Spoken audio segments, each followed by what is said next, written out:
MotoGP Catalunya 2024 kali ini kita disuguhkan dengan aksi yang jauh lebih seru daripada dengan race sebelumnya, di mana Francesco Bagnaia yang sukses keluar sebagai pemenangnya. Kemenangan ini tidak lepas dari manajemen ban yang cerdik dari Pecco Bagnaia yang memilih untuk menunggu momentum yang tepat dan tidak berusaha ngacir seperti Jorge Martin. Mungkin Martin kali ini lupa kalau ini bukanlah sprint race, melainkan balapan utama. Balapan dimulai dengan start yang sangat bagus dari Pecco Bagnaia yang sukses menutup jalur dari Raul Fernandez dan Pedro Acosta. Ia langsung memimpin di awal balapan ini. Ia diikuti sama si bocah bebel ketulang Pedro Acosta di posisi kedua. Martin menyalip Binder pada lap awal ini dan mulai masuk ke zona podium untuk mendekati dua pembalap yang ada di depan. Pada lap berikutnya, Marc Marquez menyalip Enea Bastianini untuk masuk ke posisi 10 besar. Pada lap ketiga, Acosta mencoba menyalip Pecco, namun Pecco Bagnaia memberikan perlawanan sehingga keduanya hampir bersenggolan. Pecco Bagnaia pun kembali memimpin jalannya balapan, dan di lap berikutnya Jorge Martin mulai menunjukkan taringnya, di mana ia sukses mengovertake Acosta di tikungan ke-10. Di lain sisi, Raul Fernandez masih terus menempel Alex Espargaro. Tak berselang lama setelah itu, Fernandez pun akhirnya bisa menyalip Espargaro dari sisi luar. Di depan, Martin juga mengovertake Pecco, lalu mengambil alih pimpinan lomba. Pertarungan antara tiga pembalap pun terasa sangat tegang. Baby Shark tak mau menunggu terlalu lama. Ia melibas Pecco dengan sangat mudah dan lalu mengincar Jorge Martin di posisi terdepan. Di lain sisi, Pak RT Andorra terus menempel Fernandez sembari menunggu momentum yang tepat untuk menyalipnya. Dan benar saja, pada lap ke-8, Espargaro berhasil menyalip Fernandez di tikungan pertama.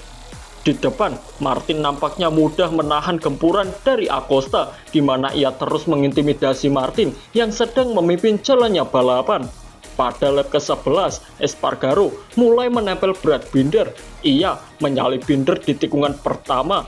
Lalu, Fernandez juga ikut menyalip Binder di tikungan ketiga sembari ia mendorong Binder keluar dari racing line.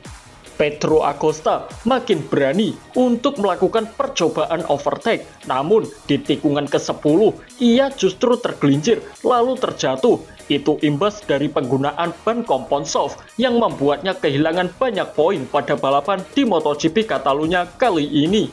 Anak sekecil itu melakukan perjudian besar dengan ban soft di balapan utama. Percaya diri boleh, tapi terlalu percaya diri juga bisa berakibat fatal. Pada lap ke-12, Marc Marquez mulai beraksi dengan menyalip Brad Binder untuk masuk ke posisi 5 besar. Di depan, Martin nampaknya melenggang dengan sangat santai. Di lain sisi, Quartararo terlihat berusaha untuk mengejar Viñales yang sedang berada di depannya.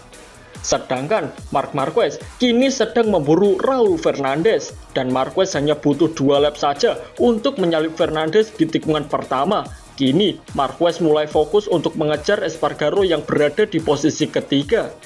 Di depan, Martin nampaknya mulai dalam bahaya. Pasalnya, Bagnaia kini mulai mendekatinya. Dan benar saja, di lap berikutnya, Pecco Bagnaia menyalip Jorge Martin yang sudah mulai melambat. Bagnaia pun langsung melesat memimpin balapan dan membuat gap dengan Martin yang cukup lumayan jauh. Di lain sisi, nampak Marquez terus membuntuti Espargaro. Lalu, puncaknya Marc Marquez yang melakukan sulit trim berhasil menyalip Alex Espargaro dan ia pun naik di posisi ketiga. Sungguh luar biasa. Start dari posisi ke-14 langsung naik di podium ketiga lagi. Ini sungguh luar biasa menurut admin.